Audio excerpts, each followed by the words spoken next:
So for those of you that don't know me, I'm Mrs. Kendra Cox. I'm the high school counselor, and right now I'm primarily over the dual enrollment program. So I work with all of our current juniors and seniors that are doing dual enrollment and oversee the counseling department. So thank you for coming. So as always, we like to start with our mission and vision here at Pinecrest, and this fits perfectly with our dual enrollment program that the Pinecrest Academy unites the community to prepare students for college and career, and for students to perform at the highest levels on all academic measures, and that's what this dual enrollment program hopes to do with our students here. This is our 7th year of dual enrollment. And also my 7th year here as a counselor. So it started way back when I started, and we had about 35 kids in the first program. And now this school year we have 160 kids. Total earned credits over the lifetime of the programs over 15,000. Currently we have a bunch of kids earning a whole bunch more credits right now, so we're going to be somewhere over 16,000 in just a few weeks. And then 125 total associate's degrees earned over those 7 years as well. So usually it's close to 50% of each graduating class that earns that associate's degree. And we are expanding in our virtual program too, so if we have anyone from the virtual school here, we also have Miss Serrano here helping me record, so she's able to answer questions, but I typically handle a lot of the dual enrollment stuff for the virtual program as well. And we have 9 students this year, so it like more than doubled from last year. So we're excited to welcome all those friends too. All right, so a lot of you might already know some of these things if you've been at our school for a while, but if you have not, if you're not aware of anything about the program, the benefits of having a dual enrollment program is it's an opportunity to earn your high school credit and college credit at the same time. So you're able to get some of those initial prereq type classes done, like the English 101, 102, math, things like that, and we can count those credits as their high school English, math, science credits as well. So they're able to earn credits faster and obviously save time and money in the college realm. College courses also run on a semester basis rather than a full year, so students can get more credits as well. And then motivated students can graduate with an associate's degree. So in order to get that degree, there are extra classes that need to be taken, which does cost money out of pocket for the family. But there have been, like I said, about 50% of each class that gets that degree. Class schedule is also very flexible, so students are only here at Pinecrest for maybe a couple of classes. Most students are not here for more than 3 classes a day, and then they go to CSN. Students are responsible for making their entire schedule at CSN, so they get to choose, do I need daytime classes or a night class even, or they even have a Friday, Saturday classes sometimes. We do allow them to take some classes online, but we do require at least 2 classes in person. We find that in-person experience is what we want for the kids. We want them to kind of see what it's like to be in a college setting, be able to have other people to interact with, not just be, sitting behind a computer screen all day. So we do allow some online classes, but really want that in-person experience. They also have a lot of access to free tutoring, free counseling services, and anything else that a CSN student has access to. So there's all kinds of student discounts. They've had free bus passes for the last several years. They do like food pantries there all the time. There's a lot of great stuff that happens on the campus that students are considered a full CSN student when they do the dual enrollment program. So they can have all that. And then of course, free dress, which, the kids, I guess, like that a little bit. It's all right. I've only been wearing a uniform for 10 years. Get me out of it. So, in order to participate in the program, students need to be credit sufficient, so they need to have passed their classes and not be behind in anything. Specifically, their English 9-10, Algebra 1, and Geometry. If we have any 10th grade friends in here right now that are currently in Algebra 1, you can still do the program if you meet all other requirements. You do have to take geometry over summer though, so we'll talk about that in a little bit. You also have 2 science classes, so either biology or chemistry, or in some cases biology and geoscience, and then world history, US history. So if you came from CCSD, I have just a couple people, you might be missing a world history or US history. You just need to reach out to me and we can go over that. And then it is a minimum 2.5 GPA, but we do look at a preferred 2.75 for the GPA, and that is an unweighted GPA. So like right now, how school going is kind of how you guys look at classes for the most part. The first GPA that pops up on how school going is a weighted GPA. So if you're taking honors classes, it adds extra value.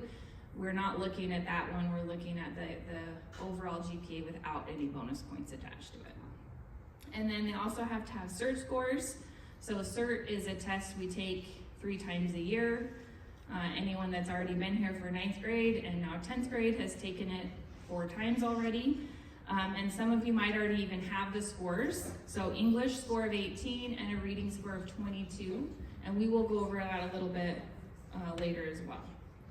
And then we also look at things like behavior, maturity, any disciplinary concerns, and also attendance concerns. Because as we know, being here, being in school is really important for learning. And if you're having attendance issues here, we may not be able to trust you to go to college and have that. So if we have any students that we feel we have some of these concerns with, and when we get the application from them, we will reach out to the family and have a meeting to discuss any of those concerns and give students a chance to correct any, behaviors or things that have been seen. We're not just gonna say, sorry, no, we will discuss it and go from there. And then it is also recommended, but not required, that you complete the half credit of health and computers if you haven't already. So most students take health in our school their junior year. So unless you've already done a summer class, you wouldn't have taken it in your regular classes.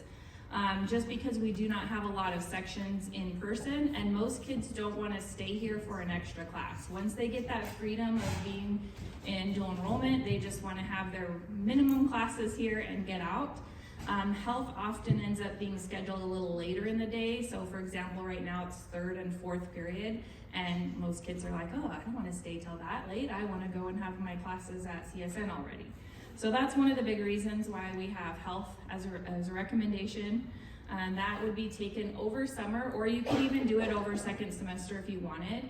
It's $175 for the online class, and that's done through our Pinecrest virtual program.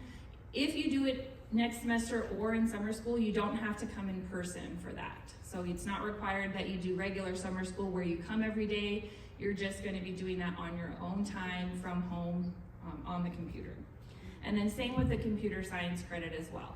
Many students have that already. A lot of them take it in 6th grade or possibly 8th grade. So if you do not have that credit, I believe Ms. Thomas, the current 10th grade counselor, has met with anybody that is needing that credit. And so if you're not sure, you can reach out and ask as well, and we'll look at that up for you. And then this is a big one as a parent to just consider, hearing some of these things, and after you hear the rest of the presentation, considering where your student is at and, whether this program is the right fit for them. So, some things to think about: how self-motivated is your child? Can my child keep track of their own schoolwork with limited reminders and supervision? I have a high school student as well. He's a senior in the program right now, so I'm very familiar with boys especially and their motivation. So it's not, perfect, but there does need to be that self-starter. I'm not checking in on him regularly. I'm not telling him every day that he needs to do his homework, and haven't had to do that for him since 9th grade. So definitely thinking about that. My child regularly advocates for themselves in communication with teachers and other adults. This is super important because at the college, they are considered an independent student. So as a parent, you don't get to call their teacher and say, hey, you gave my child a bad grade, or they didn't get to take their test, and this is why, and I want you to give them their test. The teachers will not even talk to you. Most of the time, they won't even talk to me, and I have like a FERPA signed on every student. So you can get a third-party waiver signed, but it doesn't guarantee that the teacher will talk to you. They have to deal with the student. So a student has to be comfortable being able to advocate for themselves to an adult. So it can be, via email. Sometimes that means in person. It just depends on the type of class setting that they have. So that's definitely an important one. And then practicing good time management is also part of that. So this is a great program, and I love this program. I've seen great things happen with this program for students, but keep in mind that it is not for every kiddo, and that's okay. So just because they're not ready to go to college 2 years early doesn't mean they're not going to be college ready eventually, in that 2 years. So some kids need a little bit more time, and some kids are like, I got this, I can handle it. And you really will see them grow a lot too. So that's why I say, they don't have to be perfect. I understand teenagers very well. They do grow a lot between 10th and 11th grade, but there does need to be some awareness that, they're managing a lot of this stuff on their own. All right. Any questions so far? I don't know if I'm talking too fast or anything. And we are recording the presentation too, and we'll post it, so you'll be able to look over it as well as the slides too. So for cost breakdown, we do pay the majority of the cost for their regular classes that we require. So we pay for all the required courses that they need for high school graduation, and it's typically 3 to 4 classes per semester. So for example, as a junior, if you're taking math at CSN, then we're gonna pay for 4 classes. So we're gonna pay for your English, we require you to take a communications class and a college success class, and then we'll pay for the math. If you're still in Algebra 2 next year, then we will pay for 3 classes at CSN for that. And then the senior year, we will pay for 4 classes per semester. So that's what we've been able to keep up. Funding is always subject to change because it is based on like yearly things that happen with the budget, and so there could be a change, but that's typically what we've been able to offer for the last 7 years. So families are responsible for paying the cost of books, and then if you want to take any of those additional classes towards getting your associate's degree. So CSN does provide a reduced tuition cost for dual enrollment students, and so that makes it pretty affordable, just over $300 for a 3-credit class. So I think this semester was about $312. It does go up a little bit every year, so it might be around $325 or something for a 3-credit class. If anyone's ever taken a college class before, that's pretty cheap. It's at least $1,000 for a class or more at UNLV as a comparison. So definitely that dual enrollment discount does help in covering that. And then books are real fickle, kind of just depends on your classes. So they're anywhere from $100 to $500. I personally, the most I had to pay for my son was $250 for 1 semester. And so we got lucky on the other semesters to be a little less than that. So it does kind of depend. Some kids are real smart and savvy and find things on PDF for free. But there are some classes that require online textbooks, and there's no way getting around it. You have to sign up for their online program, and that's how I had to pay $250 1 semester, because we had to pay for everything. So I do work with the students at the beginning of the year. We do what we call a boot camp. I'll talk about a little bit more. And during that, we do talk about books. We talk about those different ideas on how to find books, how to search for deals, all that kind of stuff, to kind of give them some tips and tricks and how to do that. So trying to help with all that stuff as much as possible. All right, so then for that associate degree, it's not required that you get your associate's degree, and it's not automatic either. So if you only take the classes that we pay for, then you're not going to get an associate's degree. So if you want to get an associate's degree, then you would pay for those additional classes.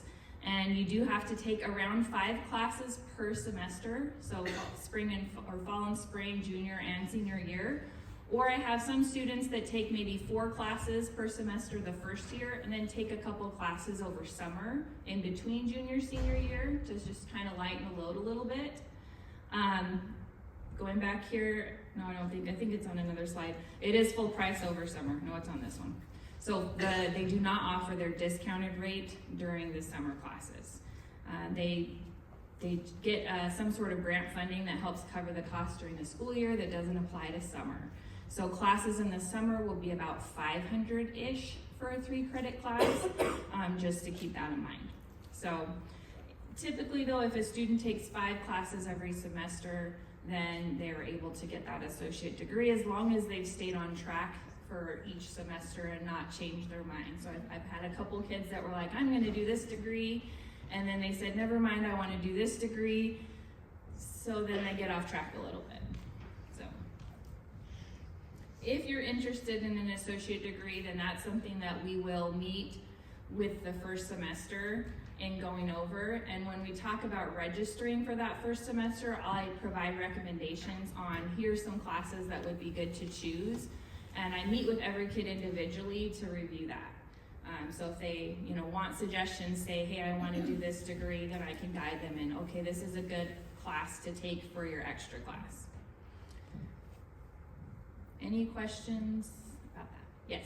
Yeah, so first question, can you give your thoughts on the credits? If you're taking these credits and you're gonna go on to a major university and so forth, will they count? Is it only in Nevada? So that's a great question. So asking about whether or not these credits will transfer to other universities, and most people have this question every year, so it does depend.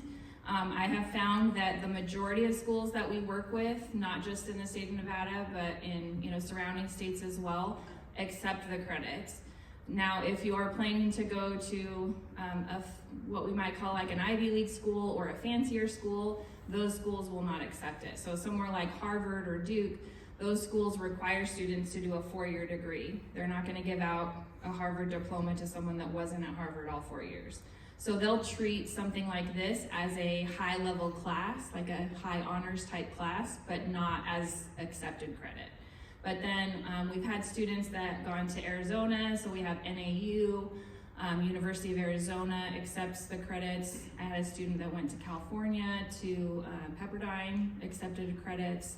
We've had Oregon State University, Washington, several in Utah, so like everyone that I've talked to in Utah has accepted it, and then we have some going to Colorado this year. So it does depend on the school, but for the most part, the schools have a program. So if you have an associate degree, like no one can take that away, you have that degree.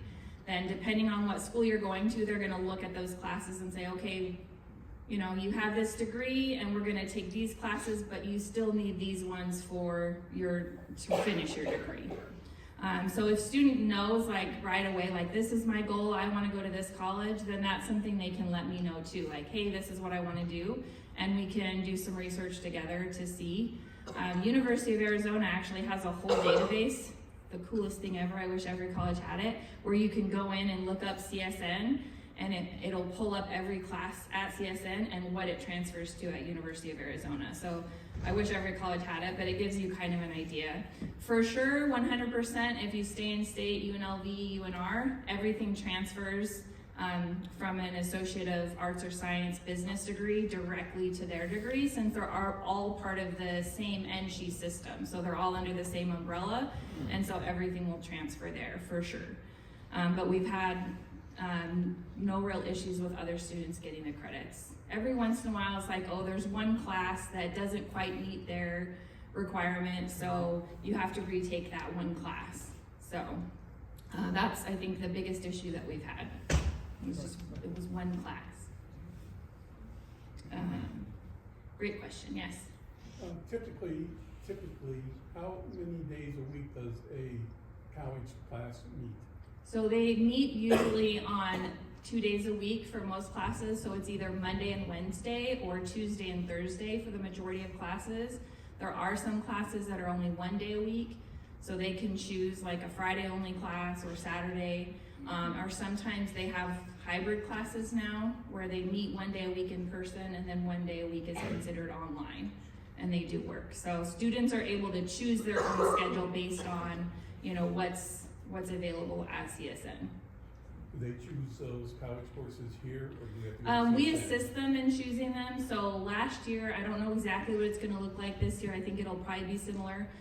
We did kind of a group counseling session. CSN wasn't able to let us use their facilities, so we did it here, and kids just had their computers. And myself and the advisor from CSN went around to help kids get logged in and choose their classes. That you can also, you know, if you already know how to do it, you're welcome to do it on your own, but we do have like a session where we'll be able to help assist them with choosing classes. And last question, do we have to apply to CSN for this? You will, but not yet. So the first process, and I'll go through that in just a minute, is that you're gonna do our application, and then you don't apply to CSN until you're accepted. So once a student's accepted, then I send instructions on how to apply. We used to do it the other way around, but found that we don't need to have a bunch of extra applications to CSN because we don't really have to do that part until April. Okay, I think I had one up here first, and then I'll get you. I just wanted to clarify, you're the primary point of contact as far as counselor for classes, or do they also have an additional CSN? Because I know you mentioned the advisor that comes in and helps. Do they have an additional advisor for CSN? So they don't get an assigned CSN advisor, but we do have CSN advisors that help. So there's one advisor there that is like our main point of contact that I work with. She's actually the dual enrollment coordinator at CSN. And then there's the regular advisors that do sessions, but they might do like one session and meet with an advisor, and then the next time they're gonna meet with a different advisor. I usually have the kids follow up with me after their advising appointment just to make sure that everything lines up. Just because sometimes they get an advisor that maybe didn't know the rules for Pinecrest, and most of the time I talk to them ahead of time so they're aware, but sometimes they forget. So I'm like, hey, just check in with me after so I can look over the classes. We do group advising sessions here. So the first one is like we're all together, but then each semester they have a chance to do individual sessions, and then they can also make appointments outside of that as well and go to CSN to meet with an advisor. And then I just ask them to come check in with me to review it. So the advisors actually tried to get me to go work for them last time they were here. Because I've been doing it for so long. I was like, no, I'm good. I'm happy where I'm at. Thank you. Okay, I think we had one over here, and then we'll come back over here. So the VA will pay for my son's college. Would they do it now for if you want to take the extra class?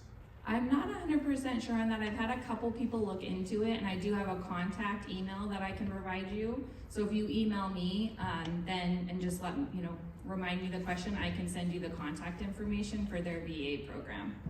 Because from my research, it looks like they have to be 18, but I'm not 100% on that. So, question? So in relation to the pricing, they're not eligible for FAFSA, right? No. The students are not financial aid eligible while they're in high school. They cannot apply for that until after they graduate, or their senior year for after graduation. Okay. Just one last one. Mhm. Can you clarify, can your students start in the senior year versus junior year? At our school, we only start their junior year. So we tried a year where we allowed seniors to start, but then found it was hard to get them the right classes they needed for high school graduation in the right amount of time, because of the pathway you have to follow. And so we do only allow juniors to start in our program. Mm-hmm. All right, so I'm gonna move on, and then we'll have more time for questions in a little bit. So I did talk about transportation a little bit. There is no transportation provided by Pinecrest or CSN, so students are responsible for their own transportation. Students may drive if they have their license. Students may also take the city bus. I usually have a handful, anywhere from 5 to 10 students every year, sometimes more, that take the city bus. There's actually a pickup right across from the Albertsons, and then it drops off at the front door to CSN. So it's actually, the stop is on property. So it takes about 10 minutes to walk from here to the bus stop, and then the bus rides about 20 minutes. They don't have to change buses. And then they just get out right on the front step of CSN. So it is pretty safe travel. if I'm able to, I try to do a field trip with them where we ride the bus together and we try it out, so it's a lot of fun. And then students also can get a ride, carpool, as long as, you know, you're, as a parent, are okay and comfortable with them driving with other students, and depending on whether their license allows it, you know, they can't drive anyone unless they've had their license for 6 months, so. All right, and then now to the good stuff. All this information is posted on our website, so it is a lot, but we did try to number it on the website as well in steps so that you can follow up there. So it's under academics and dual enrollment, and then applications for 26-27. So the first step is just doing our Pinecrest application. It's a Google form and will take only about a couple of minutes is all, just mostly information. And then after that, so that'll be January 9th. And then based on all the applications being received on the 9th, we will get them all ready for the CERT test. We do pull all the students that are applying for dual enrollment to test separately. So normally they just do CERT in their classroom, and instead we pull them into like the MP room. So usually it's a little bit quieter, even though there's a lot of people in there. Everyone's motivated for the same goal. So there's not usually any shenanigans, because if there are shenanigans, I'm watching you, you don't really want to do that.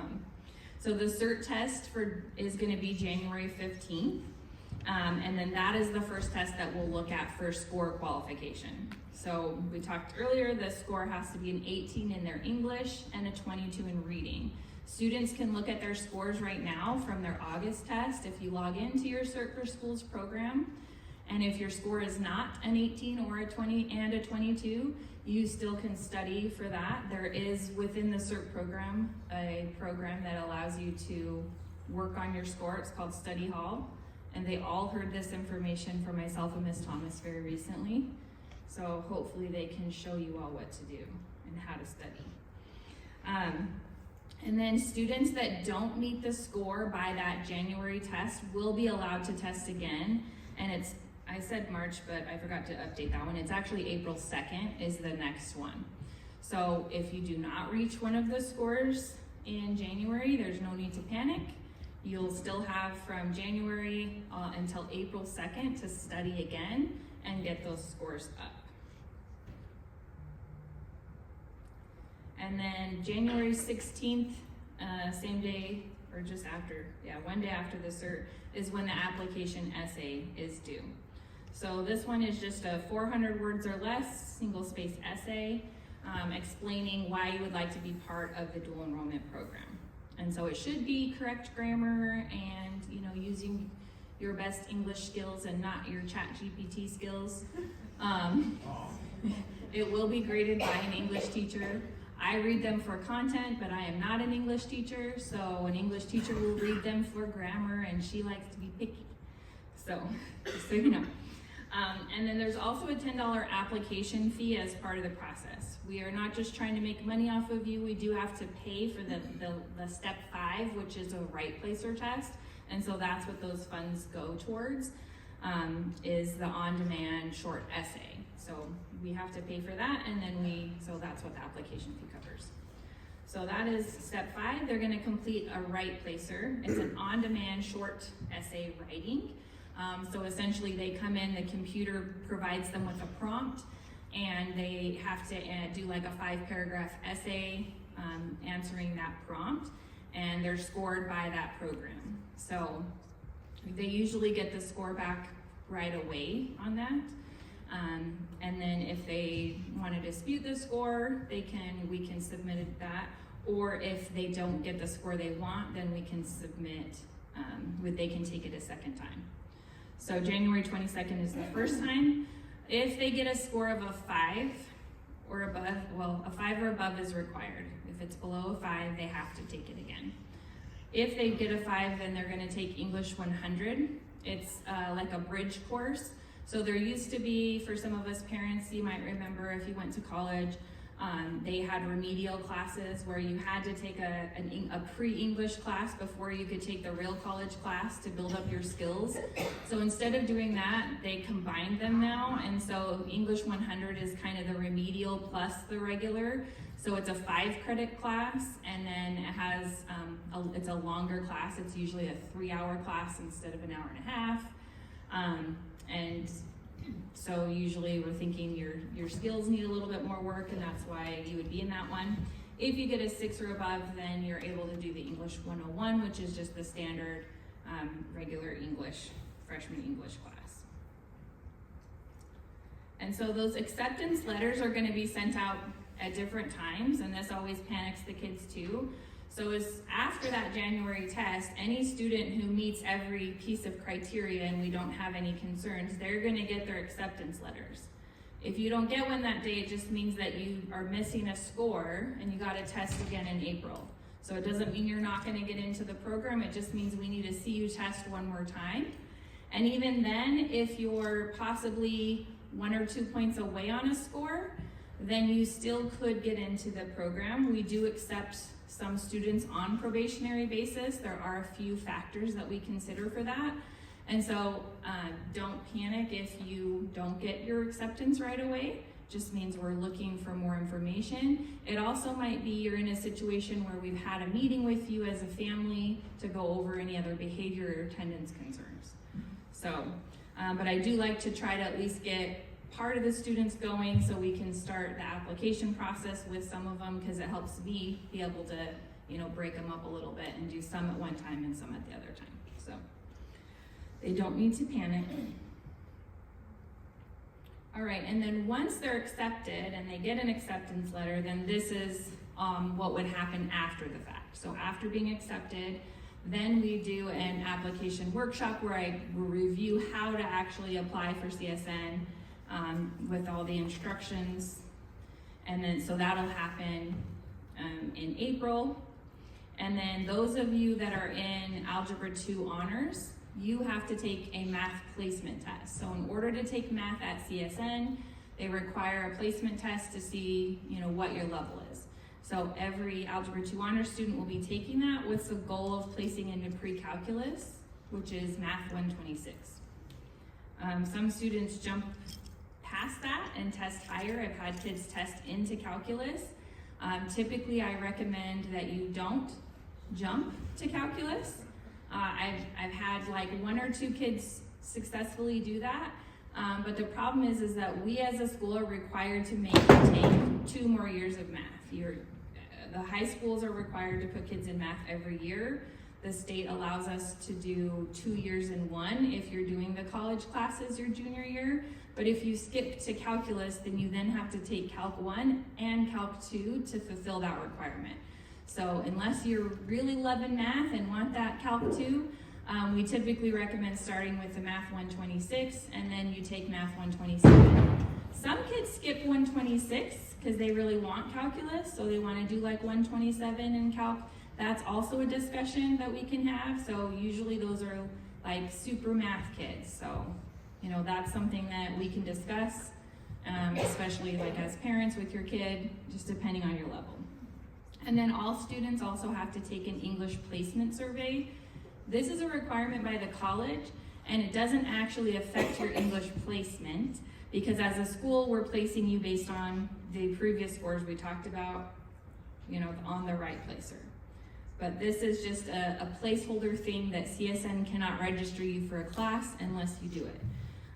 So we kind of walked kids through how to answer those questions so that they can register for the proper class that we've assigned. So those are the ALEX placement and the English placement are things the student will do on their own outside of school, but I will provide all the information and instructions on how to do that. So, all right.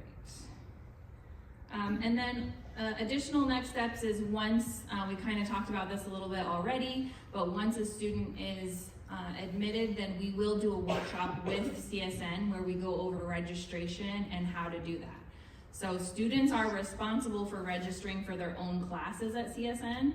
I will meet with them, every single one of them, tell them what classes to take, but I will not tell them when to take them.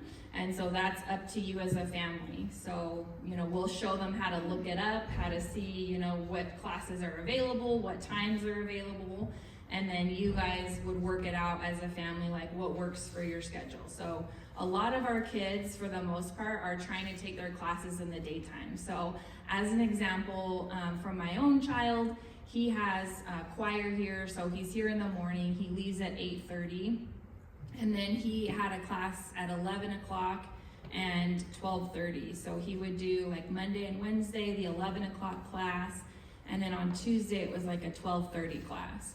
And then he chooses to spend the day usually at CSN on those days and work on his homework for other classes. So then usually by Thursday and Friday, he doesn't have any homework left to do, and he usually will work and, you know, play video games, because that's what we all want to do, right? Because he's already gotten all of his work done for those. So that schedule works for him. Some kids like to be there every day. They like to take all their classes in person. Sometimes it just doesn't work out the way you want it. You know, there's only a class available at 3 o'clock, and you kind of have to just take what you can get. So that's the other thing too. You know, we are at the whim of what CSN offers for classes. They do take our suggestions into consideration, but ultimately each department at CSN is in charge of their own schedule. So they don't have a ton of control. They can say, hey, we have this many incoming high school students that are gonna need these classes. We need at least this many sections, you know, planned out for them. But, you know, if they don't get in there and register in time, they might lose those better time slots. So we will work on that with them and help them kind of plan out that schedule. I have a lot of parents that have gone to college and are familiar with it, and so they go, I got this, I'm gonna do it myself, and that's fine too. But I'm always happy to help with questions and review it with the students too. And then we did briefly talk about the boot camp. So the fall boot camp happens the first 2 weeks of school in August. So CSN doesn't start until 2 weeks after Pinecrest. And so during that 2 weeks, I schedule just a 1 class period where the students have to sit with me. Usually we do 6 total days, so like 3 days 1 week and 3 days the other week. And I'll assign them a class period depending on their schedule here. So if they only have a first period, then they're gonna come here for second period. And we go over all the different things to kind of help prepare them for the program. So we'll talk about time management, we talk about note taking, we talk about a syllabus, how to read a syllabus, you know, how to communicate with your professors. And we also go over the computer system at CSN, looking at the Canvas. So a lot of our kids are starting to use Canvas now here in our science classes. So you're familiar with it. CSN uses that platform for all their classes. So we go over how to use it. And so just all kinds of things that hopefully will help them feel better prepared for entering college. But that is mandatory. So they do have to attend that boot camp during the first 2 weeks of school. All right, I think I got through everything, and we didn't have a lot of questions, so we have any more questions now?